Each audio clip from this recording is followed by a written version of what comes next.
Broderick McDonald, an associate fellow at King's College in London. Broderick, thanks for taking the time to do this. You've spoken with fighters in the past from each of the main rebel groups there in Syria, including HTS, the group now in charge. What can you tell us about its leadership?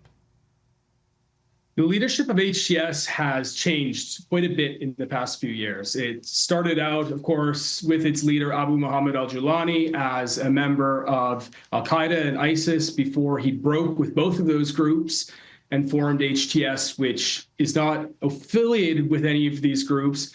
However, there are questions as to how genuine some of its moderation and pragmatism in the last few years have been. We've seen evidence in Idlib, where it's governed before, that it has moved in a more pragmatic and locally focused direction. But there are still questions about how it will treat minorities in the future, particularly once it feels secure and established in power, rather than being in a vulnerable position like it has in the past. How concerned are you about HTS's ties to ISIS? And do you take them at face value that they want to unite Syria? So HTS remains a designated group. I know that there are several governments around the world, including the US, that are reviewing this right now and examining what should be done. I think that right now we need to look at actions, not words, and that extends not just to the past, but also to what the group does in the days and weeks ahead.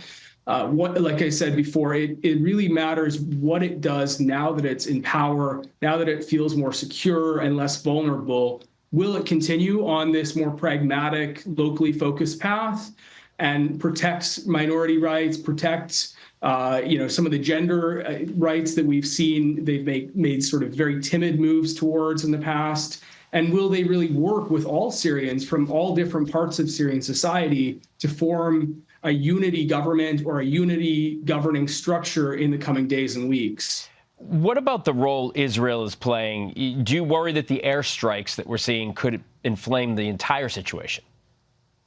Yes, we're worried about the airstrikes. We're worried about the ground incursion as well. I think that every country in the region right now is sort of trying to, maneuver and get as much sort of out of this situation as it can. And I think that right now, Syrians on the ground, they need help. They need support to recover after 14 years of a very brutal autocratic regime. And we need to focus on that right now rather than geopolitics in the region.